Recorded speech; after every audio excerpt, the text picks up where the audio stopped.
After an illustrious 40-year career in the travel industry, what's the next adventure for executive Dondra Ritzenthaler?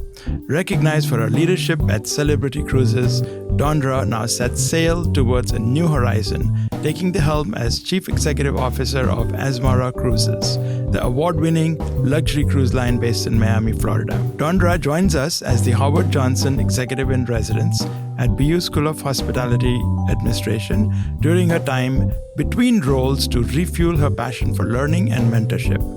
In this special episode of our leadership series, Dondra shares her inspiring vision of leadership. I'm Arun Rupneja, Dean of Boston University School of Hospitality Administration, and Dondra joins us in our Boston studio the day before our Hospitality Leadership Summit for an engaging discussion. Welcome, Dondra, to the Distinguished Podcast. Thank you so much. I'm thrilled to be here. You've had a year to recharge since announcing your departure from Celebrity Cruises after a 20-year tenure. So what has it been like to change your focus and likely your pace? What were some of your takeaways during this time of reflection or perhaps reprieve? Well, it's been a little bit of everything. First of all, it's been a great opportunity to recharge and reassess. And I have been able to do that.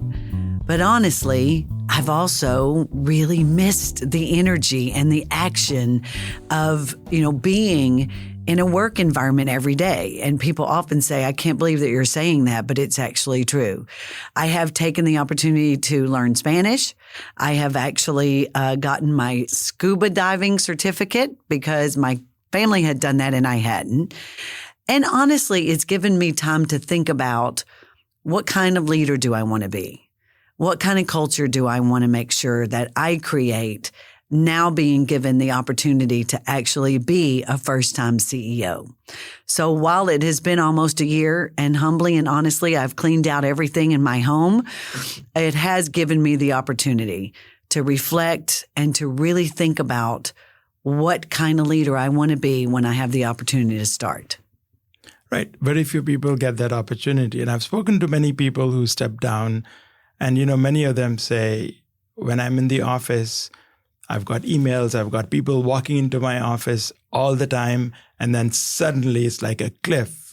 There's nothing, no emails, no people walking in, nobody wants your help, nobody inviting you. So it's a hard transition at the beginning, right? I think the beginning is the hardest, right? Because it is just like a light switch on and off, right?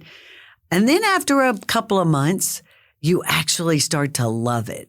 And you just think, this is the best thing ever. And then a few months more go by and you actually start to miss it. So you do see yourself kind of going through an evolution. And for me, I think it's because at a certain point, I knew that I was coming back. And so, you mentally start to get your mind ready. And now I'm so close to beginning because I start May 13th. And so I'm on the countdown now. Wow, what an interesting time. So you are embarking on a new chapter in your career as CEO of Cruise Line. This is the first time you're in the CEO role, as you mentioned. How did this opportunity come about? And what is most exciting about this opportunity? So first of all, I'm so humbled and honored to have this opportunity because not everybody is fortunate enough to have an opportunity like the one I've been given. When I very first decided to, at the time, retire, I really thought that I was done. And then when this opportunity came up, I just couldn't turn it down because being blessed enough to be the CEO of a company is just something I've always wanted to do so I could create the atmosphere I wanted. And honestly, I think the reason that it did come about is that one of the people that are on the board of the company that I'm working for, I used to work for him. And I think in life, many, many times it happens like that because he knows what I'm like to partner with. He knows what my work ethic is and if I was capable and am capable of leading a team to really great success. And really, that's the reason I was given this opportunity is because I worked for him and I worked very hard for him and got results. And I think in life, it's usually about that. There's usually somebody that that you've proven your worth to that then gets in a position to where they help you. And that's also why I want to do the things that we're doing today, because I would like to pay it forward the way that people that mentored me along the way did for me. And so that's one of the reasons I wanted to do this. And I really do believe that that's the reason that I am given this opportunity to make a difference for Azamara Cruises. You know, Dondra, many times people are working in organizations and they look at their leader and say, you know, I wouldn't do it that way. I wouldn't do that way. Or if I was a leader, I would do this way. Sometimes you have role models. Sometimes you have amazing leaders and you say, you know, I want to emulate that. So what are some of those thoughts in your mind when you took on this role? You know, it's funny because you learn from people that you watch that you want to emulate, and you also learn from the things that you don't want to emulate, right? If I'm being completely transparent, which I know you want me to be, throughout my 40 years of being in business, I have seen extraordinary leaders, and I've seen leaders that I would go, I wouldn't do that. And what I'm going to do is take all the things that I learned, and I'm going to wrap them up into my leadership style and create the culture that I think will get extraordinary results, because my leadership style is people first. You know, I want people to know that I value them. I want people to know that I care about them as people. And I want to be in an atmosphere where we're all really driven, but side by side to hit that finish line, you know, whether it be EBITDA or whatever the results are. And I think learning from the people that I've had in my past, I think are going to set me up. You know, I'm going to give you an example. One of my mentors years ago said, Dondra, don't make the mistake that a lot of people make. And that is, when you hire people, don't surround yourself with people that are just like you, because that's a comfort zone. And people will absolutely do that. He said, what I want you to think about and what I'd like to see you do is to surround yourself with people that are really, really good at the things that you either aren't as good at or you don't like. Surround yourself with people that are really good at those things and then listen to them. And that type of leadership and that type of mentorship, I think, has been really helpful for me in my journey to get to where I am today. So then let me follow up on that.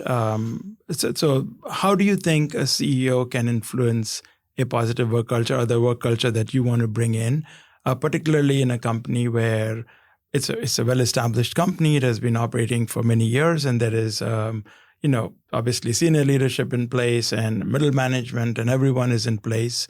So how do you think a new CEO coming in is going to be able to influence and create a positive work culture, or the work culture that reflects your style? It's a terrific question. And I think first and foremost, it's listening. You know, that it's such a simple skill, but to come in and really listen. I really want to take 90 days to listen to the team, learn from what they're telling me, assess numbers and data, and really start to develop what I think is not only the right culture, the right strategy. Do we need to modify the strategy from the team that's in place?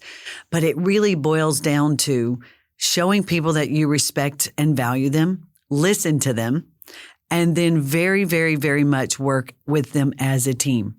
You know, the best leader and the best teams are very difficult if you were coming in and looking at a team to know who the leader is. And that, to me, is what I believe I can influence the team by really, really walking the walk of being that type of leader. So in terms of a few minutes ago, you mentioned use the word mentors and mentorship. So you worked with many leaders. Can you talk about your mentors and what did you learn from this person? Perhaps if you even want, you could name someone. Sure. So I've had several mentors in my career, or really even go back. And this might sound corny to somebody who's listening, but my first mentor was my mom, which I know is so silly, but it's true. She really taught me competitiveness and collaboration just as a little child, right? And then as I went through high school and then college and then really got into the work world, Jack Williams was the mentor that I mentioned in the earlier question, and I really owe a lot to him. And then when I got to Royal Caribbean Group, which was part of the celebrity organization, I had Richard Fain, who was the chairman of the board, who I think was really one of the most terrific leaders I've ever had the privilege of working for. And then Dan Hanrahan, who was my president when I was senior vice president running global sales, is the gentleman who is now on the chairman of the board, and that's the reason I got to come. But every single one of the three of those gentlemen, I think the reason that they were such good mentors to me is that they never tried to put me in this box, right? Because oftentimes you see CEOs and you think that's what a CEO is supposed to sound like or look like or act like. And honestly, I have never been like that. I've always been a little bit, I guess maybe unconventional, and I'm not really super structured to where everything has to be a certain way. I listen to people and I pivot and I learn from them, and then I leverage that. And I think those mentors were so good to me because they allowed me to be who I am. That has actually led me to the success that I've had to be where I am today.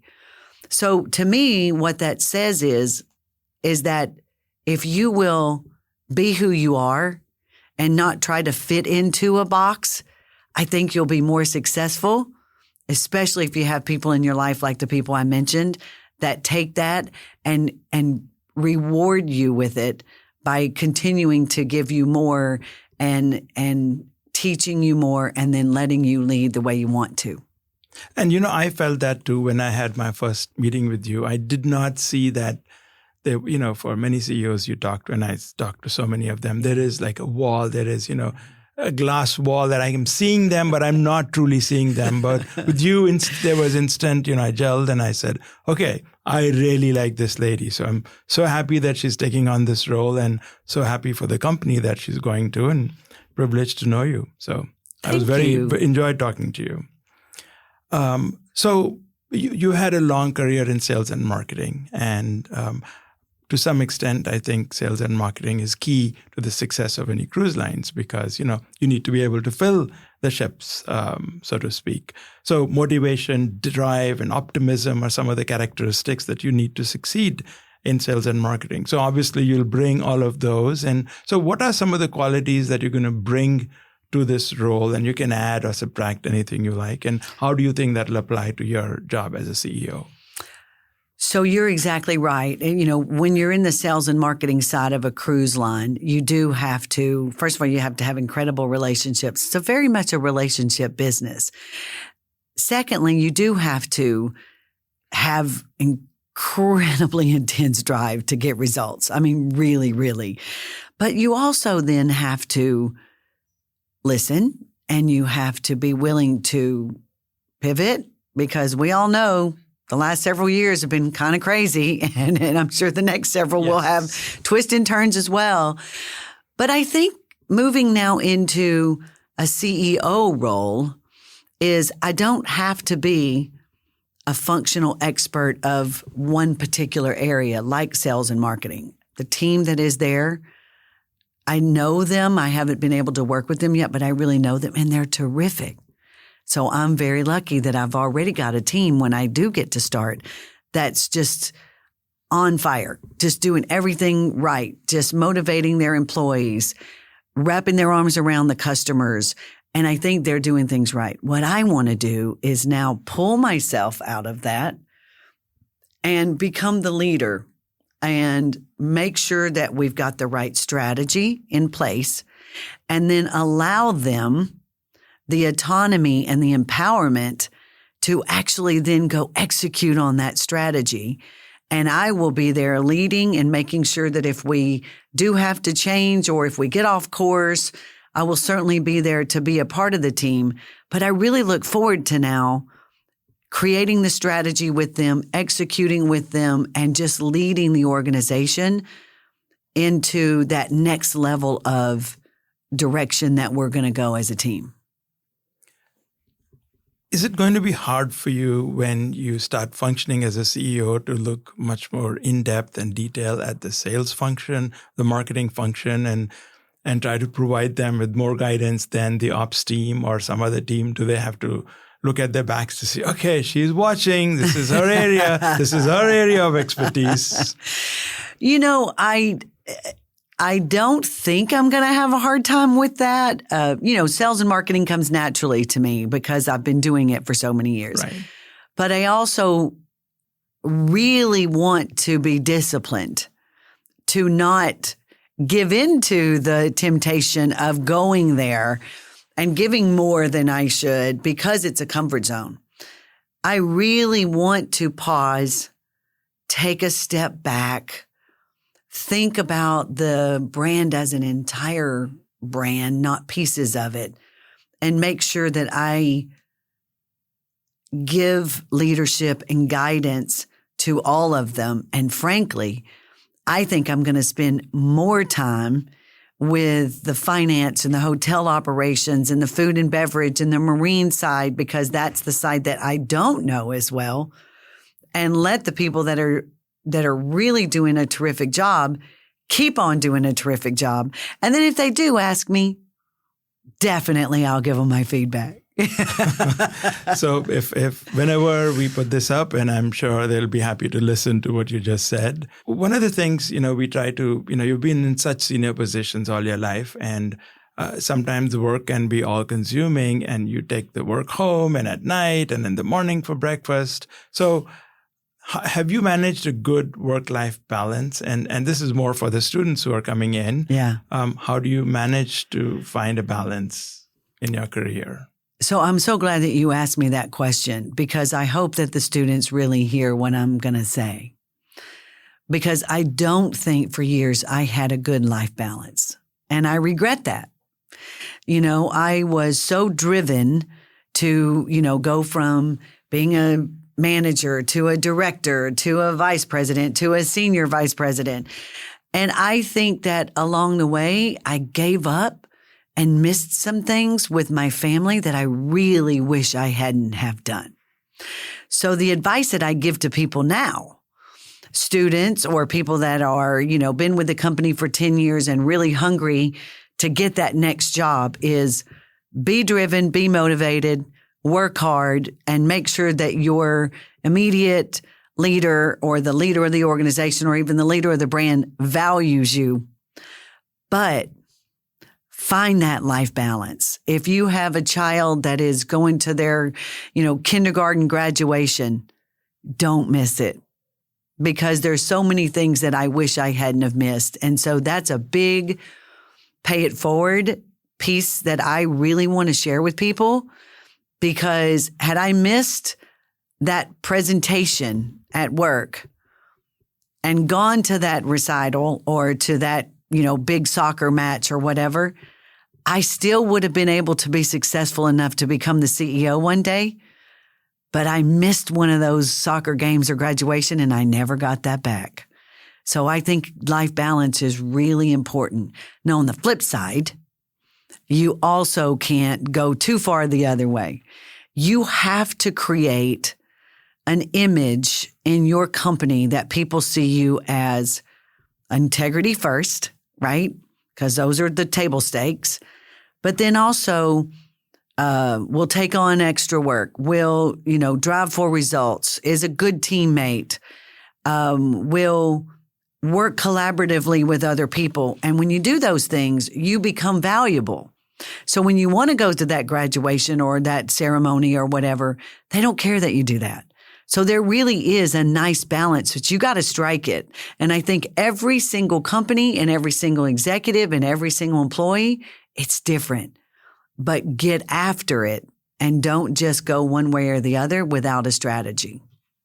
That is so wonderful. And I hope that everyone listening imbibes the essence of what you said. And to some extent, I think there is this consensus in the society now that work-life balance is very important. Gone are those days when, I know when I started my career at the age of 19, I was working 10, 12 to 14 hours a day, 6 to 7 days a week. Mm-hmm. That is no longer, that time it was almost required that you did that. But now I think there is a broader understanding that that's not the best thing to do. Well, you know why I think it is? I think we're getting smarter, right? Because there's this thing that says work smarter, not harder. And I think you and I grew up in the era where it was just work harder. Right.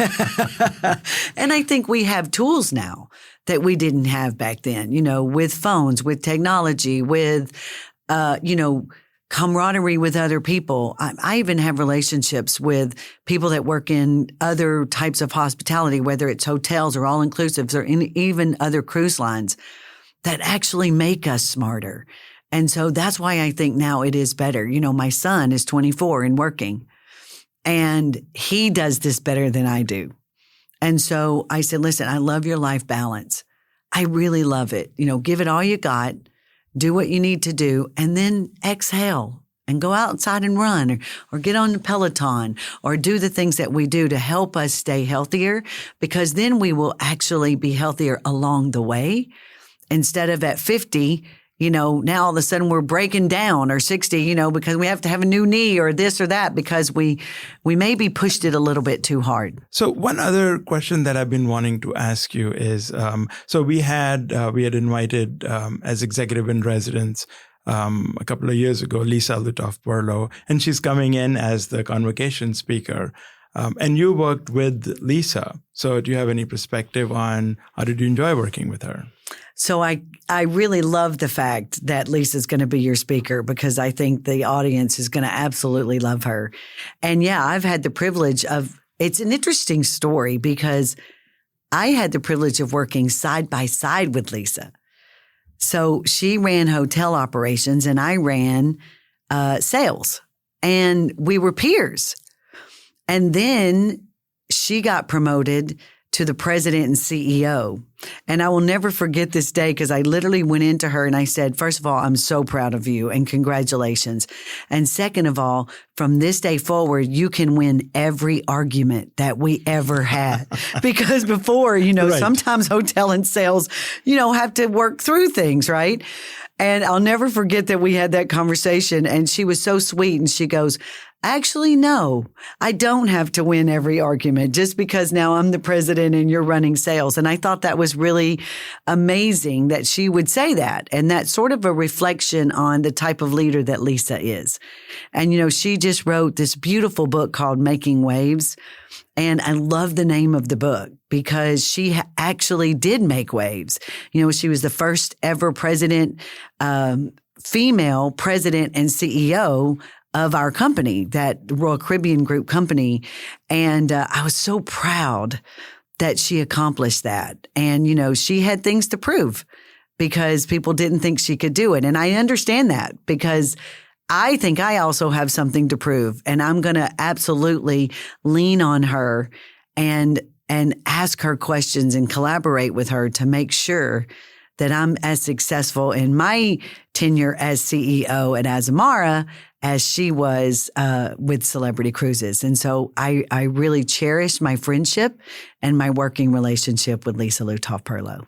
Yep, she's a trailblazer in many ways. She appointed the first female captain as well. Exactly. I'm sure that did that cause any controversy in the company at that time, or was it smooth sailing for her? No, it was actually smooth sailing because in every business that doesn't have enough balance, whether it be ethnicity or age or, you always look for balance, right? Because I think when you get that nice balance, that's when things work the best.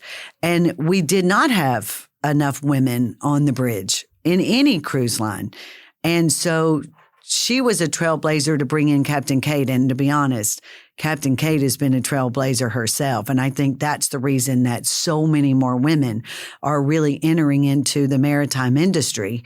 Very similar to like Reshma, who helped the coding world where it was dominated by men.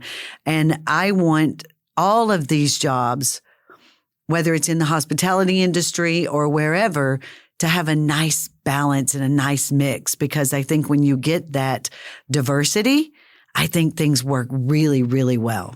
So I'm going to ask you this question about the future strategy of Azamara, and you don't have to answer it if it's proprietary, but it has been operating with 4 ships for quite some time. Yeah. And that obviously presents some logistical challenges in covering the world the way you have your policy of covering in countries intensively.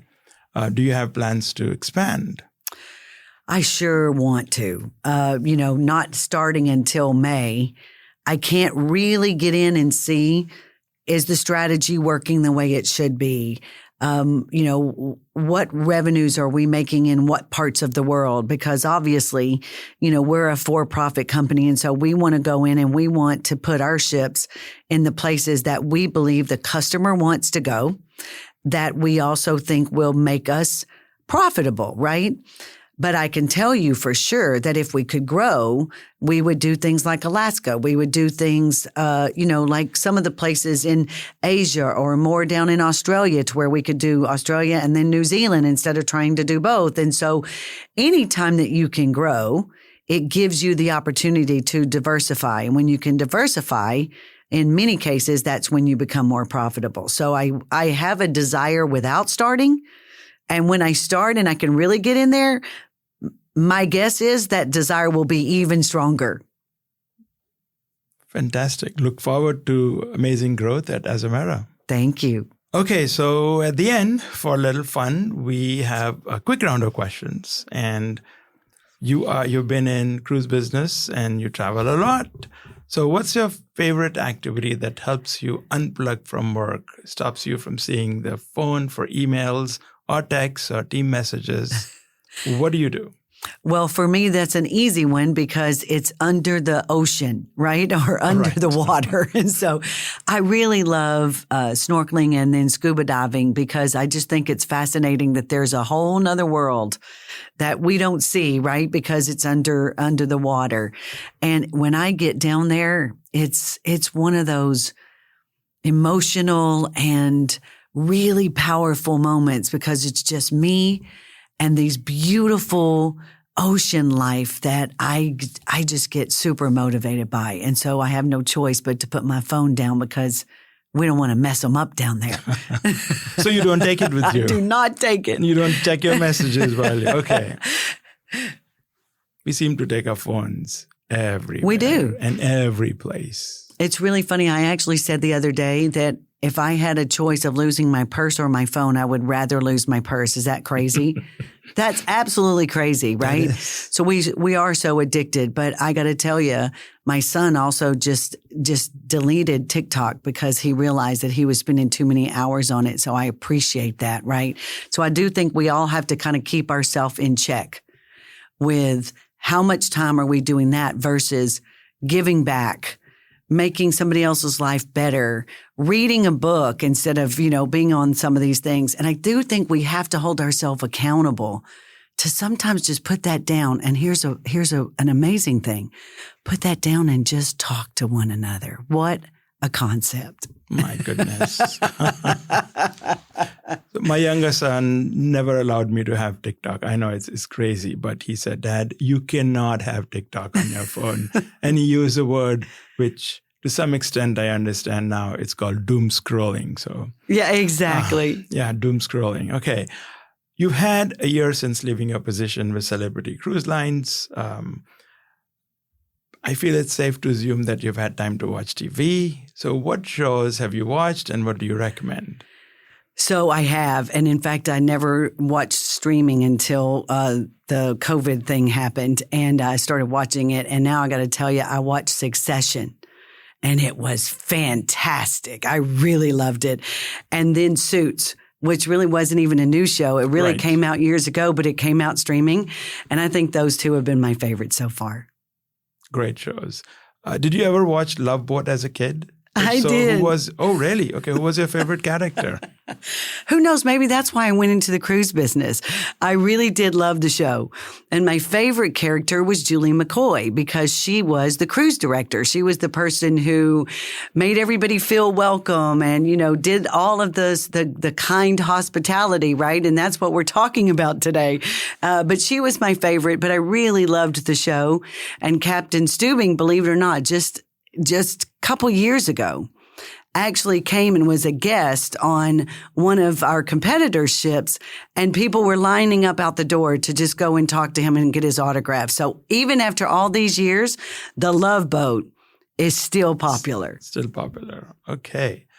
If you could invite up to 4 people, living or deceased, on a cruise, who would they be and why? Oh, I love this question. So the very first person that I would invite is my mentor, because I told you about him earlier, and unfortunately he's passed. And there's so many things I'd like to ask him before I start this job. So he would definitely be one.